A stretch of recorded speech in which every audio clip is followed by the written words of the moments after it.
வணக்கம் நண்பர்களே, நான் Ilango, insurance factory Ilango, life insurance corporation of India chief life insurance advisor. நண்பர்களே, இன்னைக்கு வீடியோவில் ஒரு அட்டகாசமான ஒரு சப்ஜெக்ட் பார்க்க போகிறோம். சப்ஜெக்ட் என்ன தெரியுங்களா? தீபாவளி பட்ஜெட் 1.85 lakhs crore, 1,85,000 கோடி ரூபாய் தீபாவளி பட்ஜெட். யாரோடது? இந்தியன் மக்களோட மொத்த தீபாவளி பட்ஜெட். அதுல உங்க ப்ராஃபிட் எவ்வளவு? நண்பர்களே, இந்த video especially for insurance marketing professionals, insurance ப்ராடக்டை விற்கிறவங்களுக்கான ஒரு பயிற்சி வீடியோ. இந்த பிசினஸ் நீங்க பெருசா செஞ்சுட்டு இருக்கலாம், அல்லது ஒரு லெவலா செஞ்சுட்டு இருக்கலாம், அல்லது இப்பதான் ஆரம்பிச்சிருக்கலாம், அல்லது ஆரம்பிக்கலாங்கிற ஐடியாவில் இருக்கலாம். உங்க எல்லாத்துக்கும் இந்த வீடியோ ஒரு அருமையான ஐ ஓப்பனரா இருக்கும். நிறைய விஷயங்களை சொல்ல போறேன். கம்ப்ளீட்டா இது எல்லாமே என்னுடைய ப்ரூவன் சோர்ஸ்ல இருந்து எடுத்த விஷயங்கள். ஓகே, அதுல உங்க ப்ராஃபிட் எவ்வளவு? இதுதான் இன்னைக்கு வீடியோட சப்ஜெக்ட். சரி, சர்வே ரிப்போர்ட் என்னதான் சொல்லுது? 1,85,000 கோடி அப்படின்னு எவ்வளவு சார், எப்படி சார் சொல்றீங்க அப்படின்னா, நண்பர்களே, ஃபர்ஸ்ட் நான் ஒரு சின்னதா ஒரு அசைன்மெண்ட் சொல்றேன். கமெண்ட் பாக்ஸ்ல 185 அதுக்கப்புறம் எவ்வளவு சைபர் போட்டா 1,85,000 கோடி வரும்? 185 கோடி இல்ல, 1855 கோடி இல்ல, 1,85,000 கோடி அப்படின்னு டிஜிட்டல்ல எழுதணும்னா 185க்கு அப்புறம் எத்தனை டிஜிட்டை போடணும்? தயவு செஞ்சு அதை கமெண்ட்ல போடுங்க. நான் அடுத்த சைட்ல நீங்க எவ்வளவு பேர் கமெண்ட் பண்ணிருக்கீங்க பாக்குறேன். நண்பர்களே, survey report, local survey report இருக்குதுங்க, நிறைய எக்கானமி சர்வே ரிப்போர்ட் இருக்குது, ஆர்பிஐயோட ரிப்போர்ட்ஸ் இருக்குது. மக்கள் எப்படி செலவு பண்றாங்க, அர்பன்ல எப்படி செலவு பண்றாங்க, ரூரல் எப்படி செலவு பண்றாங்க, விசேஷ நாட்கள் எப்படி செலவு பண்றாங்கிறத சர்வே நிறைய இருக்கு. இந்த சர்வே ரிப்போர்ட் ஒண்ணுதான் சமீபத்தில் வெளி வந்திருக்குது. அதுல என்ன சொல்லியிருக்காங்கன்னா, தீபாவளி இந்த ஃபெஸ்டிவ் சீசன்ல மக்கள் கிஃப்ட் கொடுக்கறதுக்காகவும், ஸ்வீட் வாங்குறதுக்காகவும், அல்லது அந்த என்ன சொல்றது, அந்த அக்கேஷனை செலிப்ரேட் பண்றதுக்காகவும் இந்தியாவில் இருக்கிற மொத்த மக்களும் 1,85,000 கோடிகளை ரோலிங் பண்றதா சொல்லியிருக்காங்க. செலவு பண்றதுன்னு வேணாலும் வச்சுக்கலாம், அல்லது அவங்க பாக்கெட்ல இருந்து எடுக்கிறாங்க. நல்லா புரிஞ்சுக்குங்க, செலவுனா வேஸ்ட் செலவுன்னே சொல்ல, பணத்தை பாக்கெட்ல இருந்து எடுக்கிறாங்க. சார், எவ்வளவு எடுக்கிறாங்க மக்கள்? 1.85 lakhs கோடி. நண்பர்களே, மறுபடியும் இன்னொரு தடவை சொல்றேன், 185 போட்டு எவ்வளவு சைபர் போட்டா அந்த 1,85,000 கோடி வரும் அப்படிங்கிறத தயவு செஞ்சு கமெண்ட் பாக்ஸ்ல போடுங்க. ஏன் நான் இதை சொல்றேன்னா, நமக்கு 1,85,000 கோடி எப்படி எழுதுறதுன்னே தெரியல. ஆனா அது செலவாக போகுது இன்னும் 4 நாள்ல, 5 நாள்ல, 2 நாள்ல. இதுதான் இன்னைக்கு வீடியோவோட சப்ஜெக்ட். நண்பர்களே, அது எங்க போகுதுன்னா, அந்த காசு ஒரு சாதாரண பெட்டி கடையில இருந்து ஆடிக்கார் ஷோரூம் வரைக்கும் ஒவ்வொரு இடத்துக்கும் அந்த பைசா போகுது. 1 ரூபாய் 2 ரூபாய் இல்ல, 1,85,000 கோடி. கூடிய சீக்கிரம் இந்த தீபாவளி பண்டிகை முடியறதுக்குனால ஆடிக்கார் ஷோரூம்ல இருந்து அப்படியே இறங்கி வந்து ஒரு பெட்டி கடைக்கு வரைக்கும் இந்த பணம் போகுது. சரி, அடுத்தது நம்ம ஒரு முக்கியமான சப்ஜெக்ட் பார்த்துட்டு போயிடலாம். Power of Indian DNA. DNA தெரியும் இல்லைங்க, கேரக்டர். வழி வழியா நம்மளுடைய பரம்பரையா வர்ற ஒரு கேரக்டர், அல்லது ஒரு பழக்க வழக்கம், அல்லது ஒரு குணாதிசயம், அதுக்கு பேர் தான் டிஎன்ஏ. உங்களுக்கு இந்தியன் டிஎன்ஏவோட பவர் தெரியுங்களா? என்ன ஒரு பவர் இருக்குன்னு நம்மகிட்ட. சேவிங் மைண்ட் செட் செம்மையா இருக்கும்.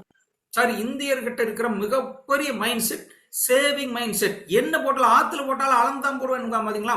That is a saving mind set. நண்பர்களே, சேவிங் மைண்ட் செட் தான் இந்தியர்களோட டிஎன்ஏவோட பவர். அடுத்தது சேவிங்ஸ் மட்டும் இல்ல, செலிப்ரேஷன் மைண்ட் செட். கொண்டாடுவான் சார், பண்டிகைன்னு சரி, அல்லது ஒரு விசேஷம்னா சரி, அக்கேஷன்னா சரி, என்ன விசேஷமா இருந்தாலும் சரி, விழா காலமா இருந்தாலும் கொண்டாடுவோம். அப்ப இந்திய மக்களோட டிஎன்ஏ பவர் என்ன தெரியுங்களா? Saving mind set and celebration mind set. உங்களுக்கு தெரியும், நிறைய வளர்ந்த நாடுகளில் செலிப்ரேஷன் மைண்ட் செட் அதிகமா இருக்கும், சேவிங்ஸ் மைண்ட் செட் குறைவா இருக்கும். ஆனா இந்தியாவில் அப்படி இல்லைங்க, ரெண்டும் இருக்கு, ஈக்குவலா இருக்கு. That is a power. அடுத்து ரொம்ப முக்கியமான விஷயம், இந்திய பொருளாதாரத்தோட பலம் தெரியுமா உங்களுக்கு? சார், இந்திய பொருளாதாரம்னா என்ன? நம்மளுடைய உள்நாட்டு உற்பத்தி அல்லது பண வரவு செலவு, பட்ஜெட், எப்படி வேணாலும் எடுத்துங்க. அதனுடைய பலமா 3 விஷயங்கள் பேசிக்கா. ஒன்னு சேமிப்பு. நிறைய கிரைசிஸ் டைம்ல உலகம் பூரா சொன்னா இந்தியா திவால் ஆயிரும்னு, ஒன்னும் ஆகல, அப்படியே நினைச்சு மிகப்பெரிய கிரைசிஸ் எல்லாம் வந்துச்சு. வளர்ந்த நாடுகளில் பேங்க் எல்லாம் சாத்திட்டான், கவர்மெண்ட் ஆபீஸ் எல்லாம் சாத்திட்டான், சம்பளம் கொடுக்குற காசு எல்லாம் போனதெல்லாம் உண்டு. இந்தியா நடக்கல. காரணம் நம்முடைய சேமிப்பு. இந்திய பொருளாதாரத்தினோட பலம் சேமிப்பு. ரெண்டாவது, சுப நிகழ்ச்சிகள் அதிகமா நடக்கிறது. நம்ம கண்ட்ரியினுடைய மிகப்பெரிய பொருளாதார பலம். கல்யாணம் 50 லட்சம் பண்ணுவான், காது குத்துக்கே 10 லட்சம் பண்ணுவான், சாதாரண கிரக பிரவேசத்துக்கு 5 லட்சம் செலவு பண்ணுவாங்க. இந்த சுப நிகழ்ச்சிகளுக்கு செலவு பண்றதுதான் இந்திய பொருளாதாரத்தினுடைய பலம். நான் சொல்லேன், நாம நிறைய பேர் நினைச்சிட்டு இருக்கிறோம் வேஸ்ட் செலவுன்னு. இல்லை, இந்திய பொருளாதாரத்தோட பலமே சுப நிகழ்ச்சிகள், பண்டிகைகள். நான் என்னன்னு அடுத்த ஸ்லைடில் நான் சொல்ல போறேன் பாருங்க. சார், இந்திய பொருளாதாரம் மொத்த உள்நாட்டு உற்பத்தி பயங்கரமா வளருது அப்படின்னா சேமிப்பு, சுப நிகழ்ச்சிகள், பண்டிகைகள், இந்த மூணும் தான் இந்திய பொருளாதாரத்துடைய பலன்கள். சரி சார், அது எப்படி சார் சுப நிகழ்ச்சி, பண்டிகைகள் இதெல்லாம் பொருளாதாரத்தை உயர்த்துமா சார்? உயர்த்தும். நான் ஒரு அருமையான எக்ஸாம்பிள் சொல்றேன் பாருங்க. சார், ஒரு காமன் மேன் இருக்கார் சார், ஒரு சின்னதா சம்பளம் வாங்குறார் அல்லது ஒரு சின்னதா பிசினஸ் பண்ணிட்டு இருக்கிறார். அந்த மனிதர் இது மாதிரி பண்டிகைகளுக்கும் சுப நிகழ்ச்சிகளுக்கும் என்ன பண்ணுவாரு? கடைக்கு போவார், எல்லா கடைக்கும் போவார். துணி கடையில் ஆரம்பிச்சு, மொபைல் கடையில் ஆரம்பிச்சு, காரு, பைக்கு, மளிகை கடை, பூக்கடை முதல் கொண்டு, பெட்டி கடை முதல் கொண்டு இவரோட சம்பாதிச்ச காசை அந்த பெஸ்டிவல்களுக்காகவும் சுப நிகழ்ச்சிகளுக்காகவும் கடையில செலவு பண்ணுவார். முதல்ல இவரோட காசு எங்க போங்க? கடைக்கு போகும். அந்த கடைக்காரர் என்ன பண்ணுவாருங்க? அவருடைய மெட்டீரியல் அல்லது அவருடைய ஸ்டாக்கை ஒரு மேனுபேக்சர் கிட்ட இருந்து வாங்குவார். சார், இந்த காமன் மேன் ஷாப்புக்கு போறான், பர்ச்சேஸ் பண்றான். இந்த ஷாப்காரர் என்ன பண்ணுவார்? ஹோல்சேலர் கிட்டையோ, மேனுபேக்சர் கிட்டையோ, டிஸ்ட்ரிபியூட்டர் கிட்டையோ, இம்போர்ட்டோ, எக்ஸ்போர்ட்டோ ஏதோ ஒரு இடத்துல இருந்து அவர் என்ன பண்ணுவாருங்க? அந்த பொருளை காசு கொடுத்து வாங்குவார். அப்போ மணி எந்த இடத்துக்கு வந்துருச்சுங்க? ஷாப்புக்கு போய் ஷாப்புக்கு மேனுபேக்சருக்கு போயிடுச்சு. இந்த மேனுபேக்சரர் டாக்ஸ் ஆகவும் அதர சர்வீஸுகளாகவும் இன்வெஸ்ட்மெண்ட்டுமாகவும் எங்க கொண்டு போவார்? கவர்மெண்ட் கொண்டு போவார். அல்லது இந்த மேனுபேக்சரை டைரக்டா எம்ப்ளாயி கொடுப்பார். கவர்மெண்ட் கிட்ட இந்த டாக்ஸ் போனா கவர்மெண்ட் என்ன பண்ணுங்க? நிறைய நலத்திட்டங்கள் இன்வெஸ்ட் பண்ணுது, மானியம் கொடுக்குது, ஃப்ரீ கொடுக்குது.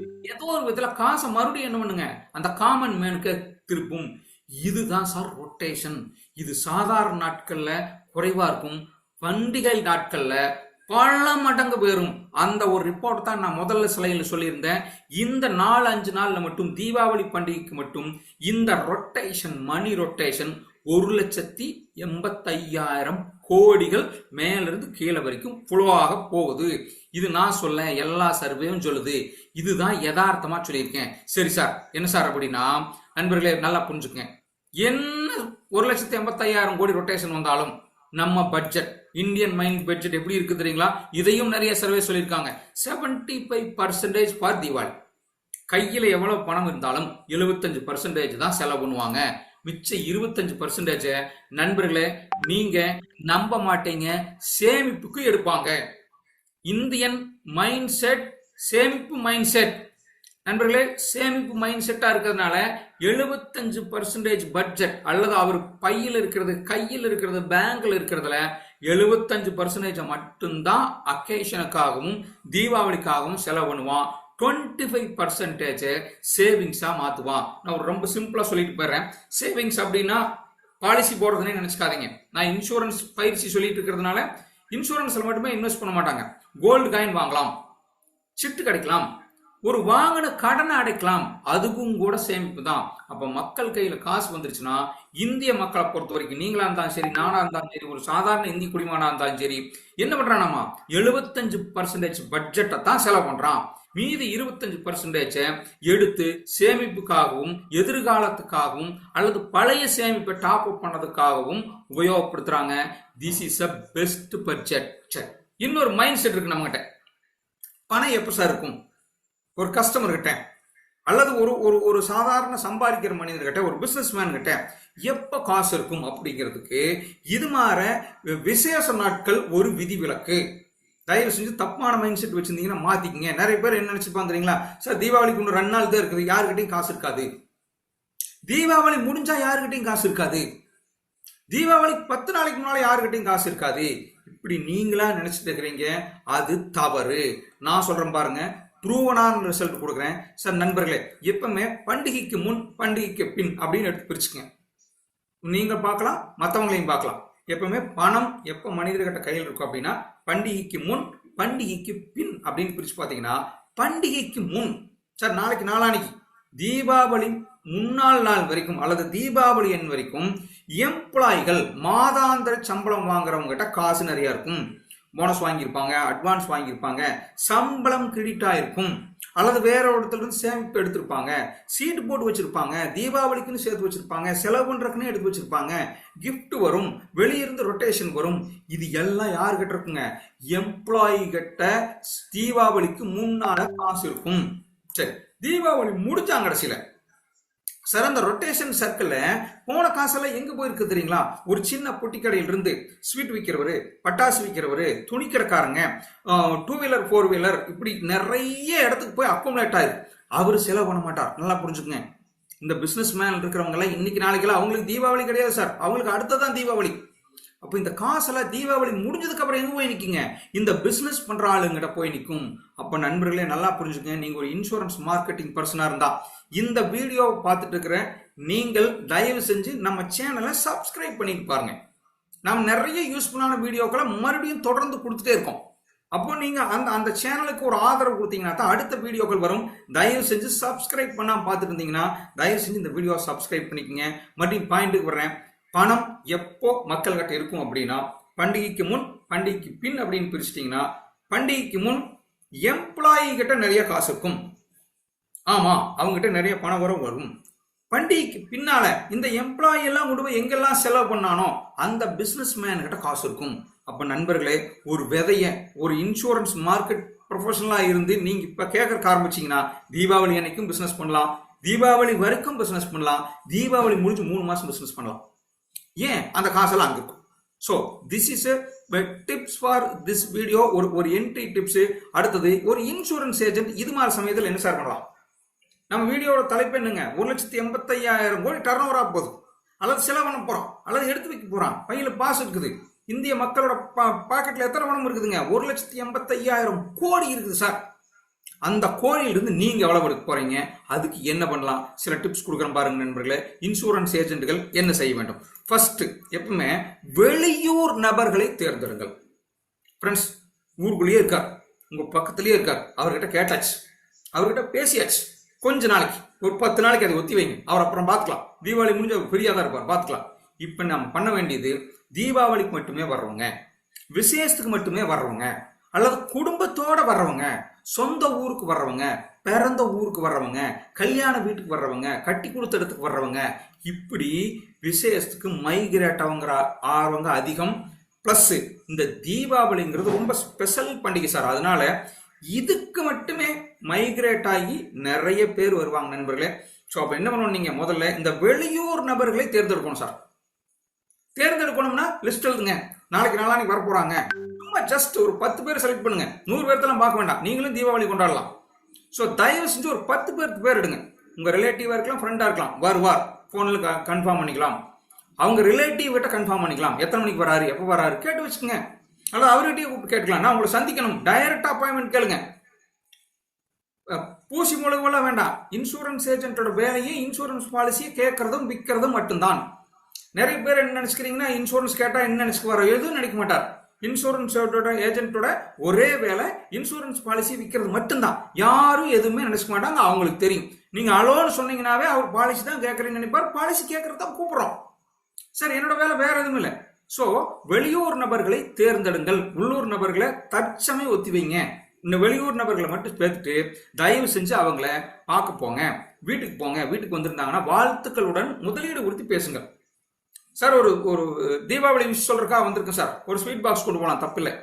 குழந்தைங்களை பார்க்கறதுக்காக வந்து போனோம் சார், தீபாவளி விஷ் சொல்லிட்டு ஒரு அருமையான ஒரு இன்வெஸ்ட்மெண்ட் ஆப்பர்ச்சுனிட்டி இருக்கு சார், அதை பத்தி நல்ல நாள்ல நல்ல விஷயம் சொல்லணும்னு வந்திருக்கேன் சார், ஒரு 5 மினிட்ஸ் சார், தாராளமா சொல்லலாம். ஏன் சொல்லுங்க பார். இன்னொன்னு தெரியுமா நண்பர்களே, தீபாவளி அன்னைக்கு யாரும் பிஸியா இருக்க மாட்டாங்க. காரணம், தீபாவளிங்கிறது ரொம்ப கடவுள் பக்தியோட கொண்டாட வேண்டிய விசேஷமா இல்லை, குறைந்த அளவுக்கு தான். காலையில கொஞ்ச நேரம், ஒரு 6 மணி நேரம் 1 மணி நேரத்துல கோயிலுக்கு போயிட்டு வந்துருவாங்க. எல்லாரும் வீட்டுல ஜம்முன்னு ஸ்வீட் கீட் சாப்பிட்டு சொந்த பந்தங்களோட பேசி டிவி பார்த்துட்டு உட்காந்துட்டு போறாங்க. யாரும் பிஸியாலாம் இருக்க போறதில்ல. தாராளமா ஒரு 10 நிமிஷம் பேசுவாங்க. வாழ்த்துக்களுடன் முதலீடு குறித்து பேசுங்கள். தயவு செஞ்சு ஜஸ்ட் ஒரு 5 மினிட்ஸ் காலையில ஆரம்பிச்சீங்கன்னா சாயந்தரத்துக்குள்ள ஒரு 10 பேர் தாராளமா பேசலாம். பேசிட்டு நல்ல நாள்ல ஆரம்பிக்க சொல்லணும். That is a main. இது உண்மையும் கூட. அண்ணா இன்னைக்கு ஒரு நல்ல நாள், ஒரு ஆஸ்பிஷியஸ் டே. அல்லது அமாவாசை, நீங்க என்ன வேலை அவருக்கு என்ன பிடிக்குதோ சொல்லுங்க. அல்லது பணம் இருக்கிற போது பேசணும். அப்பதான் சார் அடுத்த வருஷம் நீங்க ரினிவல் பண்றதுக்கு சரியா இருக்கும். ஒரு இயர்லி பிரீமியம் இப்போ 50,000 ரூபாய் கட்டிங்கன்னா அடுத்த வருஷம் இதே மாசம் கட்டலாம். பணம் கண்டிப்பா இருக்கும். தீபாவளின்னு பணம் இல்லைன்னு இருக்கவே இருக்காது. உங்க பாலிசி லேப்ஸே ஆகாது. நல்ல நாள், பண்டிகை காலம், பண வரவு செலவு இந்த டைம்ல ஆரம்பிங்க. ஸோ வெளியூர் நபர்களை செலக்ட் பண்ணுங்க, போன்ல கூப்பிடுங்க, அப்பாயின்மெண்ட் வாருங்க. ரொறையெல்லாம் பார்க்க வேண்டாம், 5 பேர் 10 பேர் போதும். வாழ்த்து சொல்லுங்க, முதலீடு கொடுத்து பேசுங்க, அழகா நல்ல ஆரம்பிக்கு சார்னு சொல்ல. சரி சார், இப்போ என்ன சார் பாலிசி சொல்லலாம் இந்த சீசன் அல்லது இது மாதிரி சமயத்துக்கு? என்ன சார் பாலிசி சொல்லலாம்? ஒரு 2-3 டிப்ஸ் சொல்றேன், நீங்களே கிரியேட் பண்ணிக்கங்க. நண்பர்களே, Umang and Utsav is a child gift. உங்களுக்கு தெரியுமா, பெண் குழந்தைங்க இருக்கிற வீட்டுல அண்ணா நான் ஒரு அருமையான பாலிசி சொல்றேன். உங்க பொண்ணுக்கு 20 வயசுல இருந்து ஒவ்வொரு வருஷம் 1 லட்சம் ரூபாய் நான் தரேன். தீபாவளி அன்னைக்கு உங்க பொண்ணோட பேங்க் அக்கவுண்ட்ல 1 லட்சம் ரூபாய் கிரெடிட் ஆகும். எத்தனை நாளைக்கு? உங்க பொண்ணோட 100 வயசு வரைக்கும். Simple sir. உங்க பொன் குழந்தைக்கான கிஃப்ட், எல்ஐசியோட கிஃப்ட். நீங்க இருந்தாலும் இல்லாட்டியும், உங்ககிட்ட பணம் இருந்தாலும் இல்லாட்டியும் டோன்ட் வரி. அப்படியா? 5 வருஷம் பணம் கட்டினா போதும். இந்த தீபாவளிக்கு அடுத்த 4 தீபாவளிக்கு பணம் கட்டுங்கன்னா நான் 100 தீபாவளிக்கு பணம் கொடுக்குறேன். சிம்பிள். போன்லயே இப்படி சொன்னா போதும் சார். நேரா போய் உட்காந்து சொல்லலாம். நேரா போய் உட்காந்து என்ன சொல்லாங்க, அண்ணா 5 தீபாவளிக்கு நீங்க பணம் கட்டுங்க, நான் 100 தீபாவளிக்கு பணம் கொடுக்குறேன். அழகா சொன்னீங்கன்னா எஸ் அ சைல்டு கிஃப்டா உமங்கையும் உற்சவையும் விற்கலாம். நண்பர்களே, அடுத்தது உமங் அண்ட் உற்சவ பொதுவாக இது மாதிரி விசேஷ நாட்கள்ல பெண்களுக்கு முக்கியத்துவம் கொடுப்பாங்க. வீட்டுல பெரியவங்க இருப்பாங்க, கொஞ்சம் நல்ல மூல் இருப்பாங்க, அப்படி வச்சுக்கலாம். இது மாதிரி சமயத்துல பெண்களுக்கான பாலிசி, ஒரு ஹவுஸ் ஒய்ஃப் இருக்காங்க, ஒரு டிபெண்டன்ட் லேடி இருக்காங்க, அந்த அம்மா கிட்ட சொல்லலாம், அவங்க ஹஸ்பண்ட் கிட்ட சொல்லலாம், அண்ணா பாருங்க அக்காவுக்கு ஒரு நல்ல பாலிசி இன்வெஸ்ட் பண்ணுங்க, 5 தீபாவளிக்கு பணம் கட்டுங்க, 100 தீபாவளிக்கு பரிசு கொடுக்குறேன். எப்படி? 5 தீபாவளிக்கு வீட்டுக்காரம்மா பேர் பணம் கட்டுங்க, நான் 100 தீபாவளிக்கு பணம் கொடுக்குறேன். சிம்பிள். அழகா சொல்லிட்டு எக்ஸ்பிளைன் பண்ணுங்க, புரியும். This is a season for this policy. கண்டதெல்லாம் போட்டு கன்ஃபியூஸ் பண்ண வேண்டாம். அழகா பிச் பண்ணீங்கன்னா அருமையா வரும். கொடுத்தீங்கன்னா அட்டகாசமா அவர் ஏத்துக்குவார். Invest 25,000 rupees for your family. ஒருவேளை ஒரு யங்கரா இருக்கிறார் அல்லது ஒரு ஏர்ன் பண்றவங்களா இருக்காங்க, என்ன பண்ண ஃபேமிலி சேஃப்டி பத்தி பேசுங்க சார். நல்ல விஷயம், பாதுகாப்பு பத்தி இன்னைக்கு ஆரம்பிக்கிறது நல்லது. ஒரு நல்ல விஷயத்தை ஆரம்பிங்க. 25,000 ரூபாய் கொடுங்க, நான் 25 லட்சம் ரூபாய் சொத்தை காப்பாத்துறேன். என்ன பாலிசியா இருக்கலாம், ஹெல்த் இன்சூரன்ஸா கூட இருக்கலாம். ஆனா ஒரு 25,000 ரூபாய் கட்டுங்க. நல்ல நாள்ல 25 லட்சம் சொத்தை நான் பாக்குறேன். ஆமா, 25,000 நீங்க கட்டிட்டீங்கன்னா உங்களுக்கு ஒரு பாதுகாப்பு வந்துருது. உங்களுக்கு அந்த பாதுகாப்பு கடைசி வரைக்கும் நான் கொடுக்க போறேன். நீங்க தேவையில்லாம ஒரு சொத்து போய் வித்து கஷ்டப்பட வேண்டாம், உங்க ஃபேமிலி கஷ்டப்பட வேண்டாம்னா. ஆனா மாசம் 5,000 ரூபாய் கட்டுங்க, உங்க ஃபேமிலியோட எதிர்காலத்தை பூரா நான் பாதுகாத்துறேன். ஸோ எப்படி வேணாலும் sir, this is a sample line. நீங்க தான் அதை எக்ஸ்பிளைன் பண்ணணும். சொன்னீங்கன்னா உங்களுக்கு மிகப்பெரிய பிசினஸ் இந்த தீபாவளி நாள்ல காத்திருக்குதுன்னு சொல்லிட்டு நான் உங்களை ஒரு அட்வான்ஸ் தீபாவளி வாழ்த்துக்களோட இந்த வீடியோ முடிச்சுக்கிறேன். நன்றி நண்பர்களே.